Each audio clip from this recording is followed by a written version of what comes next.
actually talking? Yeah. Yeah. Am I talking properly? Do you want me to just get on with it? Just get on with it. Action.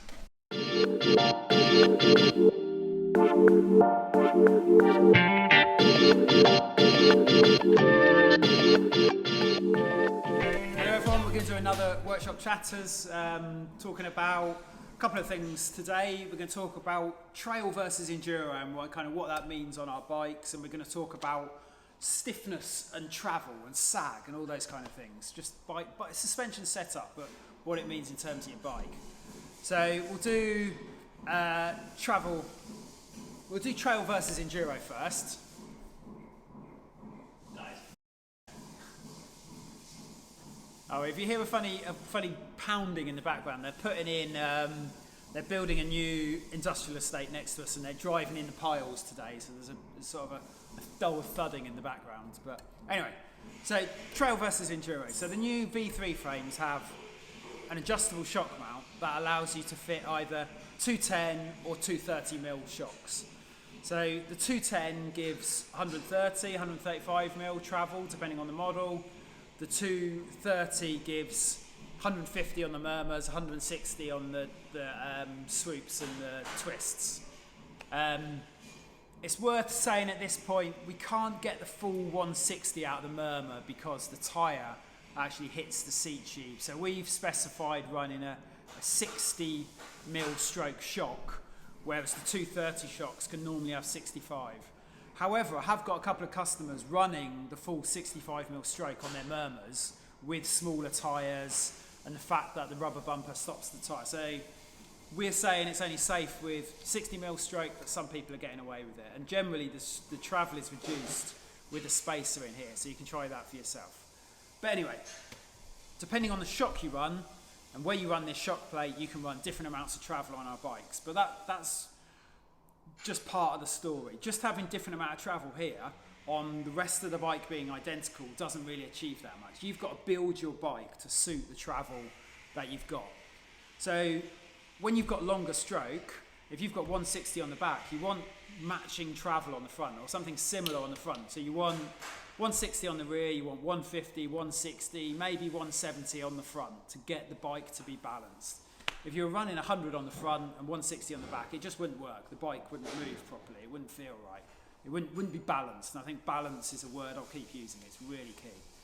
Same with the 210 shock. If we're running 210, 135 travel on the back, we want a 140, a 130, 140 fork on the front to balance it out. So changing the rear shock, you probably need to change the forks as well. There will be people out there running 140, 160, and the old murmurs run fine like that. And you can always make it work with weird configurations, but we'd recommend matching front and rear travel as closely as possible.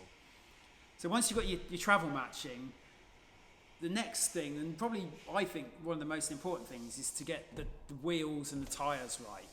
So a trail bike, what you want from a trail bike is you want it to be pedal. You want it to pedal well. That's essentially what a trail bike is. It pedals really well. It goes fast. It goes uphill fast. It might be a bit twitchy going down the hill because you've compromised towards pedaling. So to get a bike to pedal and to go fast, you need lightweight wheels and you need fast rolling tyres. There's no kind of two ways about it.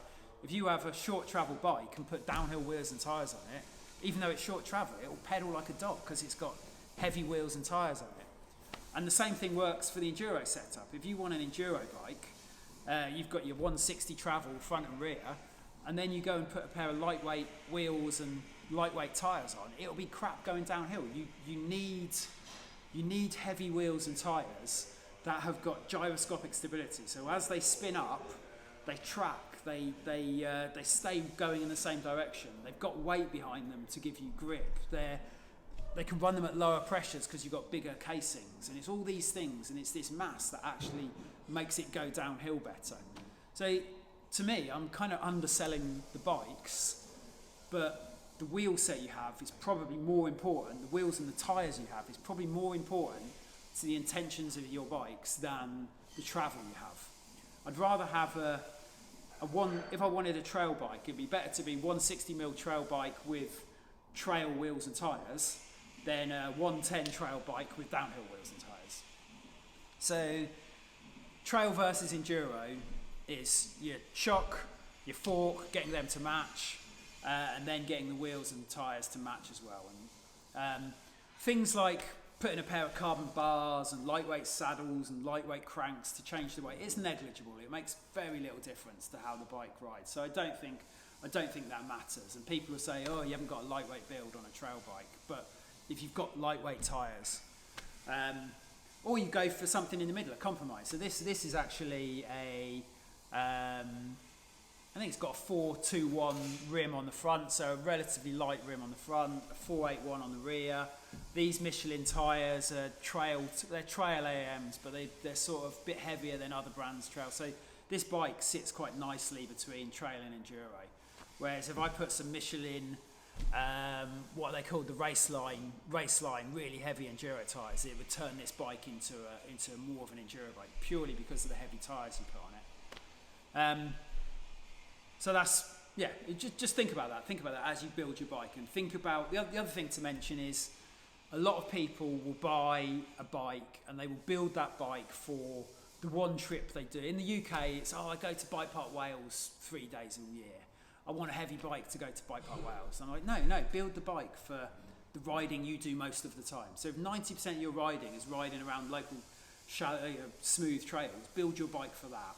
And then when you go to Bike Park Wales, just deal with it, have fun with the fact your bike can't deal with it and it's exciting. Just build it for what you ride. If you really want to do it, just have a second set of wheels for the days you go to the bike parks. And if you ride bike parks all year round, have a heavy set of wheels, and then have a trail set of wheels for the days you go to that. Pro cush coring. Rolling. Cool. Something I've talked a lot about is cush core and tyre inserts, and it's just worth addressing that quickly. That you can run different tyre inserts depending on what intentions you've got. So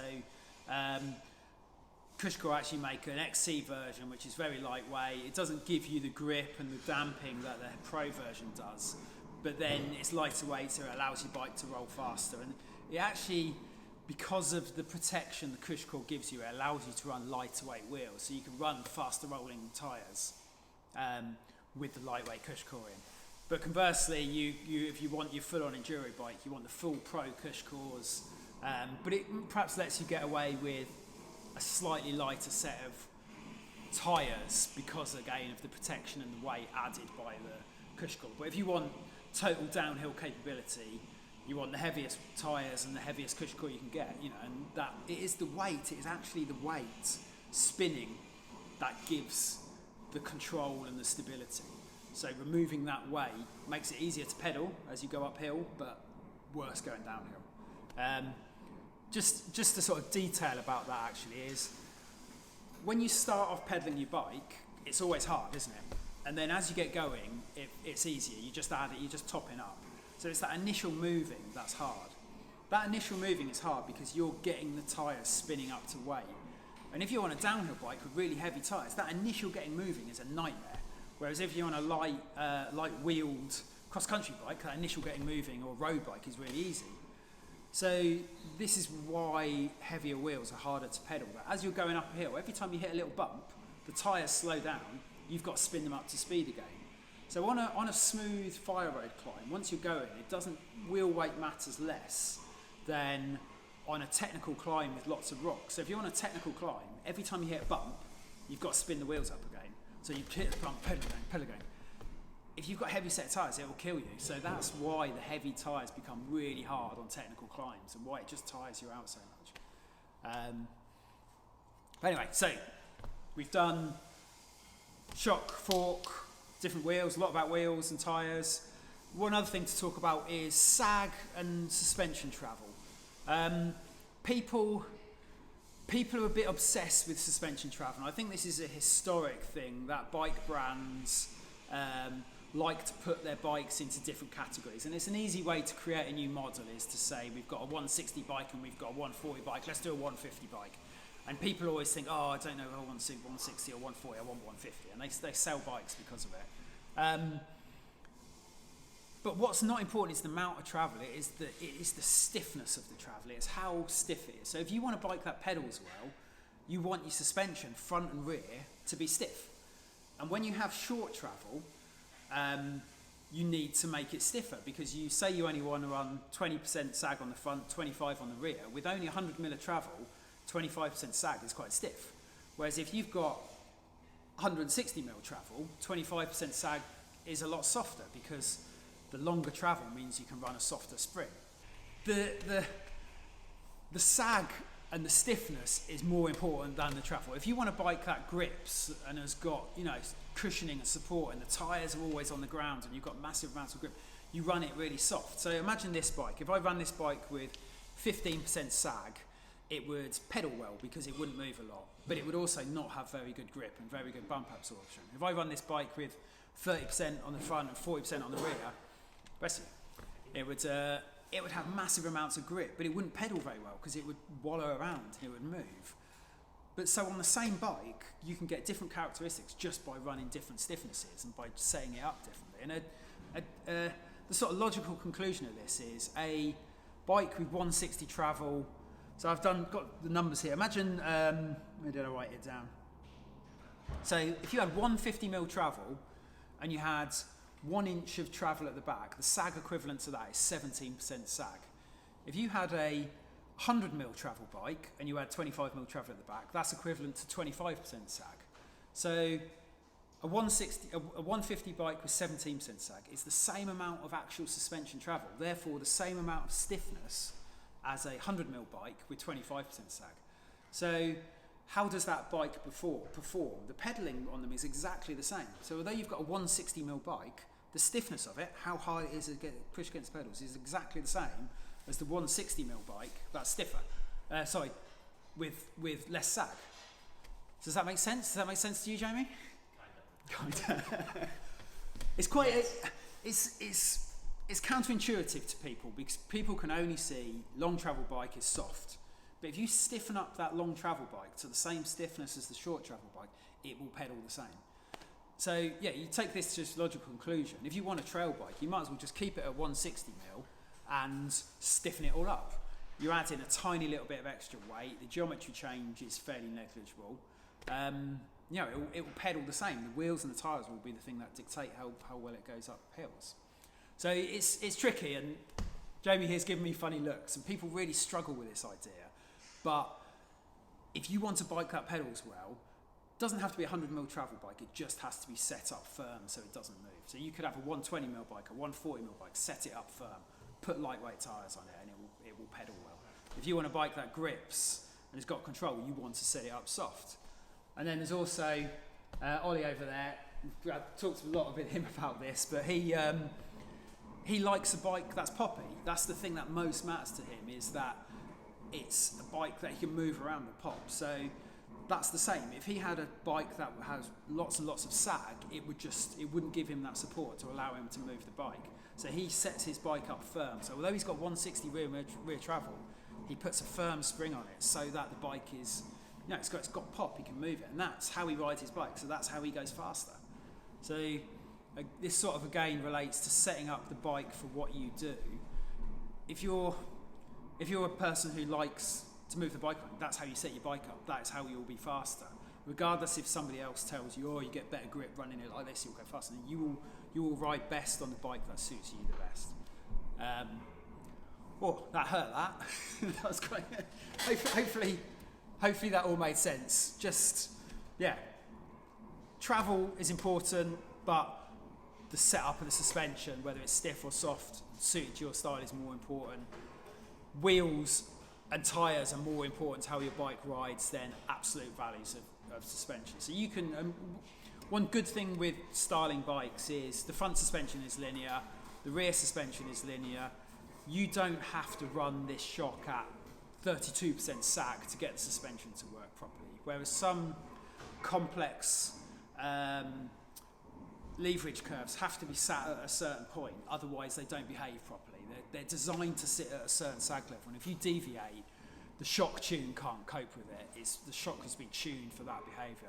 With our bikes, it doesn't matter. You can run 10%, you can run 50% sag.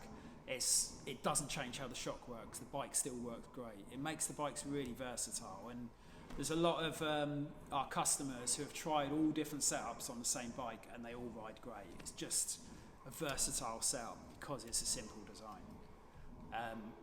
There you go, that's good, that's plenty there. That's hurt my head, hopefully you've understood. Send me some questions if not, let me know your thoughts. Do you agree with me? Do you agree with me on that? But yeah, bye.